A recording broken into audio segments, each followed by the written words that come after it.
नमस्कार। आज का अपना टॉपिक है मृदा क्षरण को प्रभावित करने वाले कारक। तो मृदा क्षरण दो प्रकार का था, एक तो था जल क्षरण और दूसरा था वायु क्षरण। सबसे पहले बात करते हैं अपन जल क्षरण। जल क्षरण, वाटर इरोजन। जल क्षरण को कौन कौन से कारक प्रभावित करते हैं? तो इसमें मुख्य रूप से 5 कारक इन्वॉल्व है। पहला है जलवायु, क्लाइमेट। दूसरा कारक है स्थलाकृति।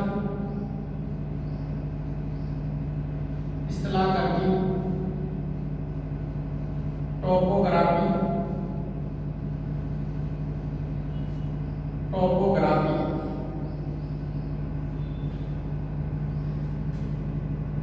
तीसरा कारक आता है मृदा गुण, सॉइल प्रॉपर्टी। चौथा कारक आता है इसमें वनस्पति, वेजिटेशन। और पांचवा कारक आता है अपने मानवीय कारक, ह्यूमन एक्टिविटी या ह्यूमन फैक्टर्स भी बोल सकते हैं अपन मानवीय कारक।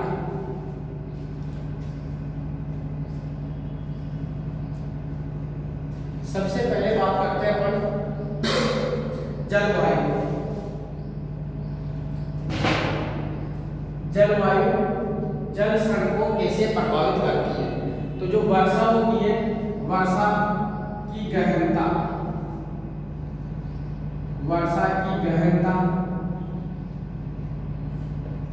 तीव्रता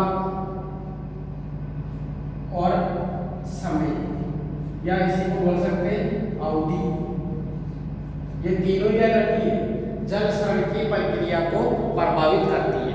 अर्थात यदि वर्षा की गहनता अधिक है तो जल क्षरण क्या होगा?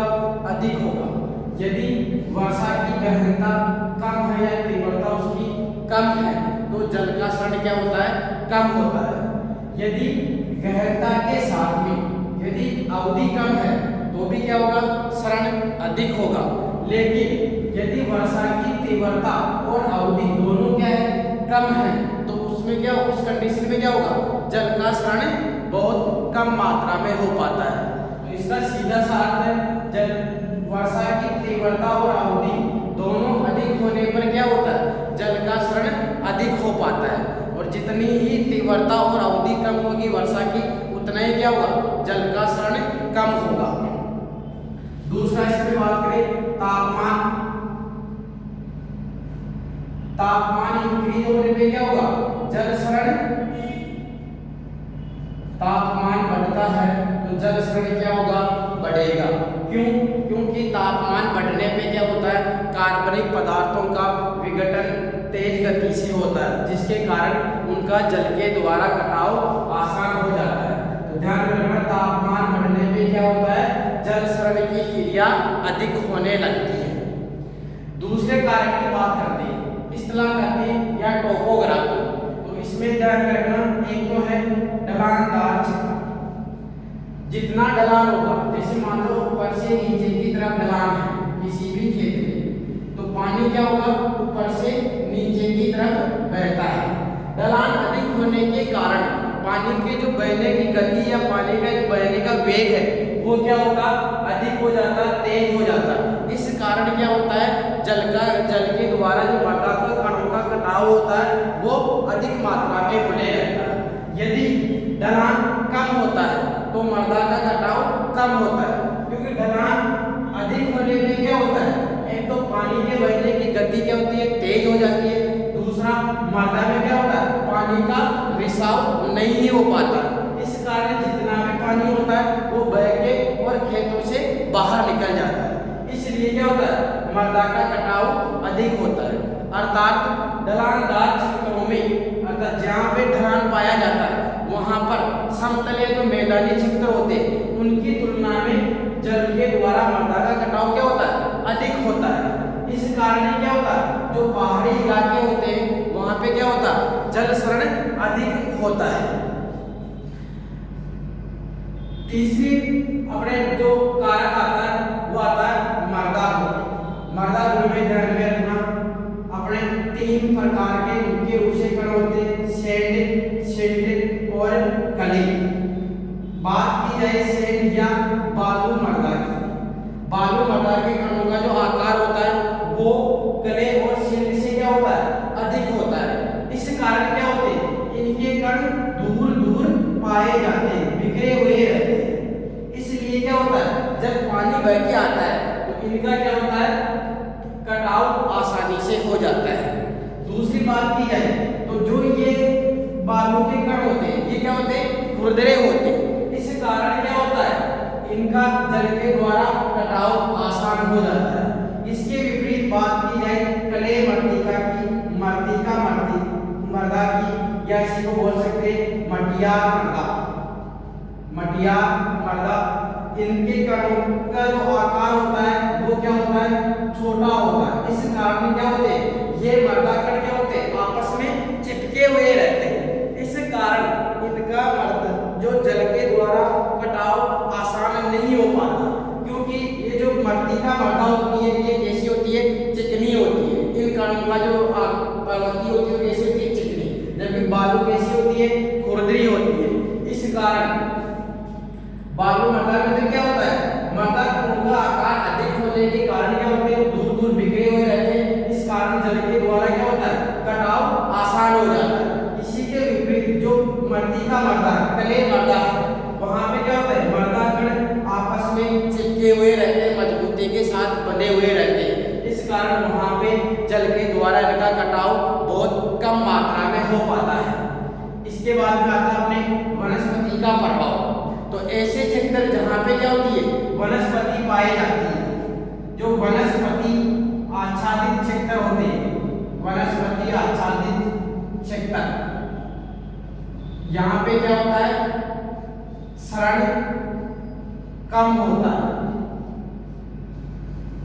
क्यों, यदि किसी क्षेत्र में वनस्पति उगी हुई है, वनस्पति अधिक मात्रा में पाई जाती है, तो वहां पे क्या होगा, जो जैसे कोई भी पेड़ पौधे होते हैं उनकी जो जड़ें होती है वो क्या करती है, मृदा कणों को आपस में मजबूती से क्या करती है, बांध लेती है। इस कारण मृदा कणों को क्या होता है, कटाव नहीं हो पाता। इसी के विपरीत अपन दूसरी बात करें, जो पेड़ पौधे होते हैं वो क्या करते हैं, उनके ऊपर जो शाखाएं होती है, पत्तियां होती है, वो क्या करती है, जो वर्षा की जो बूंदें आती है उनको सीधे मृदा कणों से टकराने से क्या करती है, रोकती है। अर्थात वो क्या करती है, बीच में अवरोध उत्पन्न कर देती है, बाधा पहुंचाती है, जिसके कारण क्या होता है, जो मृदा कणों की जो टकराने की जो गति होती है वो कम हो जाती है। इस कारण मृदा का कटाव नहीं हो पाता या बहुत कम मात्रा में हो पाता है। तो दो मुख्य बातें ध्यान में रखना, एक तो जो इनकी जो जड़ें होती है वो क्या करती है, मृदा कणों को बांध कर रखती है, इस कारण मृदा का कटाव नहीं हो पाता। दूसरा जो इनकी पत्तियां होती है वो वर्षा के जो बूंदें होती है उनकी गति को कम कर देती है, इस कारण मृदा का कटाव नहीं हो पाता या बहुत कम मात्रा में हो पाता है। अतः जिन क्षेत्रों में वनस्पति अधिक पाई जाती है वहां पे मृदा का कटाव कम होगा, और जिन क्षेत्रों में वनस्पति कम मात्रा में पाई जाती है, कम संख्या में पाई जाती है, वहां पे मृदा का कटाव ज्यादा होगा। इसके अलावा अपने पांचवा जो कारक आता है वो है मानवीय कारक या मानव क्रियाएं। जल शरण को प्रभावित करने वाला पांचवा कारक है अपने मानवीय कारक या मानवीय क्रियाएं बोल सकते हैं, ह्यूमन फैक्टर या ह्यूमन एक्टिविटी। कुछ ऐसी मानवीय यानी मनुष्य के द्वारा क्रियाएं ऐसी की जाती है जिनमें क्या होता है, जो जल शरण को क्या करती है, बढ़ावा देती है। जैसे बिना खाद के एक ही फसल उगाना, एक ही फसल उगाना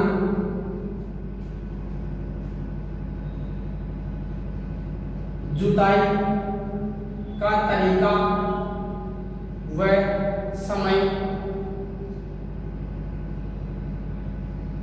नदियों के किनारे तक कृषि कार्य करना।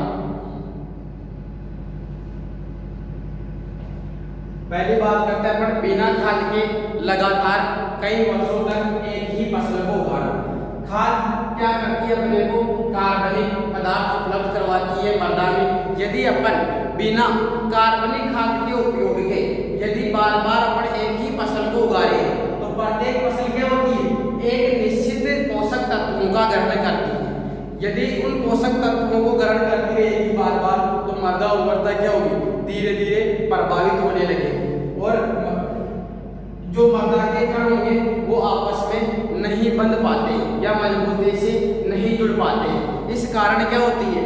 जल के द्वारा इनका कटाव आसान हो जाता है। जबकि यदि अपन खाद का उपयोग करते हैं तो ये क्या करता है? मृदा कणों को बांध के रखता है और दूसरा जो पानी के अवशोषण की दर है उसको क्या करता है? बढ़ाता है। इसलिए जो जल के द्वारा कटाव कम हो पाता है। यदि अपन बिना खाद के उपयोग के फसलों को उगा रहे हैं लगातार तो वहां पे क्या होगा? जल के द्वारा मृदा कणों का कटाव अधिक होगा।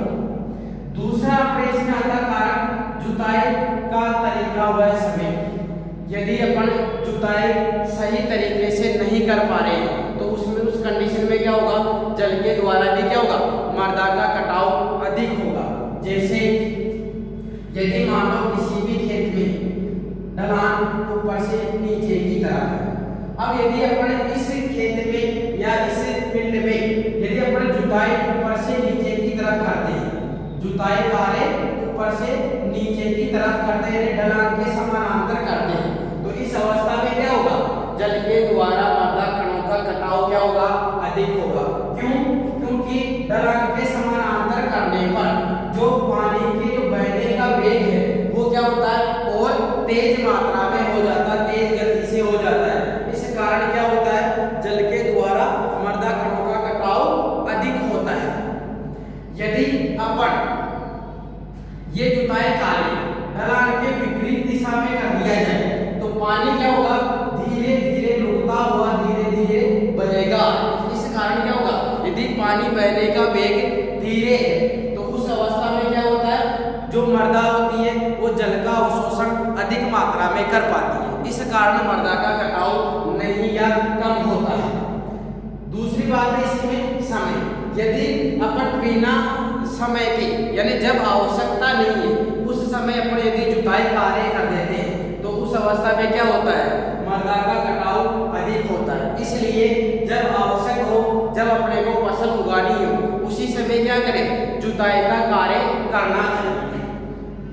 तीसरा कारक आता है इसमें मानवीय क्रियाओं में नदियों के किनारे तक कृषि कार्य करना। जैसे ये मान लो अपने कोई भी एक नदी है और अपने इधर क्या है? ये नदी है और ये अपना क्या है? फील्ड है।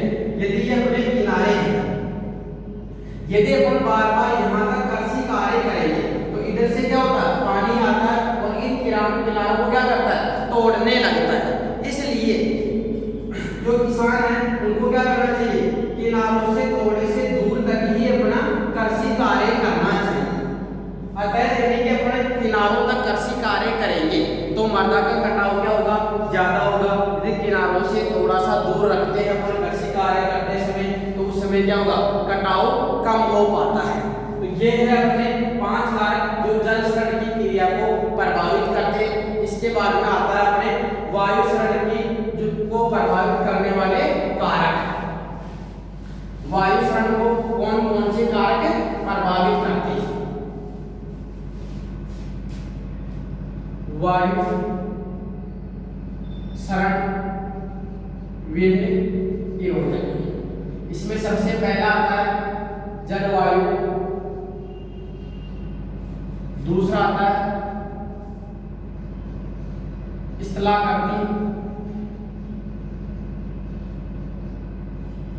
तीसरा कारक आता है मृदा गुण और चौथा आता है वनस्पति। इसमें भी वही कारक है, पहला जलवायु, दूसरा स्थलाकृति, तीसरा मृदा गुण, चौथा वनस्पति। सबसे पहले बात की जाए जलवायु। यदि जलवायु शुष्क है और एक है आर्द्र, शुष्क जलवायु में सड़न क्या होगा, सड़न की मात्रा अधिक होगी, आर्द्र जलवायु में सड़न कैसा होगा, कम होगा। क्यों? क्योंकि जो शुष्क जलवायु है उसमें क्या होता है, पानी की या जो मृदा में नमी होती है उसकी क्या रहती है, कमी रहती है।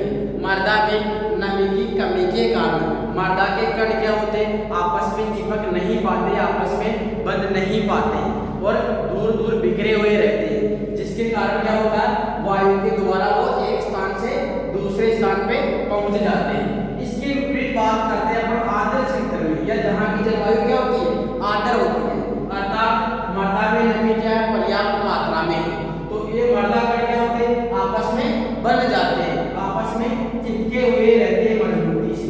इस कारण इनका क्या होता है, मृदा जो वायु होती है उसके द्वारा कटाव नहीं हो पाता है। तो ये है अपने जलवायु के द्वारा, अर्थात शुष्क क्षेत्रों में वायु सरण अधिक होगा और आर्द्र क्षेत्रों में क्या होगा, सरण कम होगा। दूसरा आता है स्थलाकृति। ढलानदार क्षेत्र में तो क्या होगा, ढलान में क्या होगा, सरण अधिक होगा,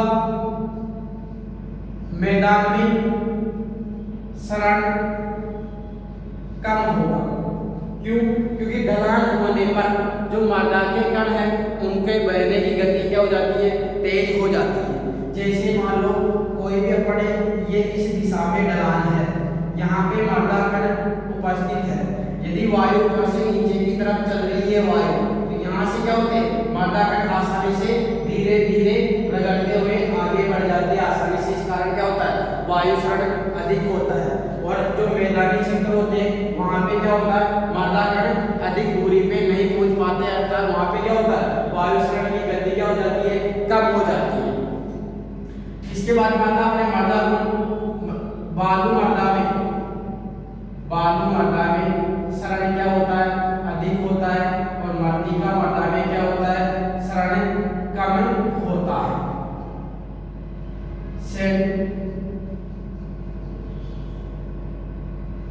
क्यों? क्योंकि जो बालू मृदा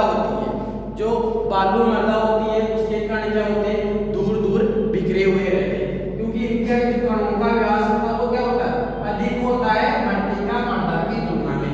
इस कारण दूर दूर बिखरे हुए होने के कारण जब तेज हवाएं चलती है तब क्या होते हैं, ये कण एक स्थान से दूसरे स्थान पे आसानी से पहुंच जाते हैं। इसके विपरीत जो मृत्तिका मृदा होती है इनके कणों का जो व्यास होता है वो कम होता है बालू और सिल्ट की तुलना में।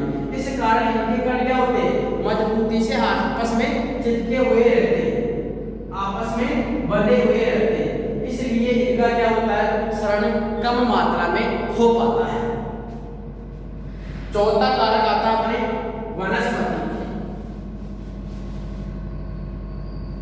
चौथा कारक है वनस्पति, वेजिटेशन। यदि बात की जाए वनस्पति की, तो वनस्पति जिन क्षेत्रों में पाई जाती है वहां पे क्या होता है, वो वनस्पति क्या होती है, फलवार का कार्य करती है।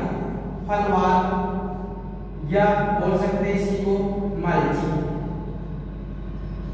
वही बात है अपने जल स्तर में कारक आए थे, इनकी जड़ें तो क्या होती है, पेड़ पौधों की जड़ें क्या करती है, मृदा कणों को आपस में बांध कर रखती है। इस कारण क्या होता है, उनका वायु के द्वारा एक तो कटाव नहीं हो पाता, दूसरा जिन क्षेत्रों में वनस्पति उगी हुई रहती है वो क्या करती है, फलवार का कार्य करती है, अवरोध उत्पन्न करती है। इस कारण क्या होता है, वायु सरण कम हो पाता है।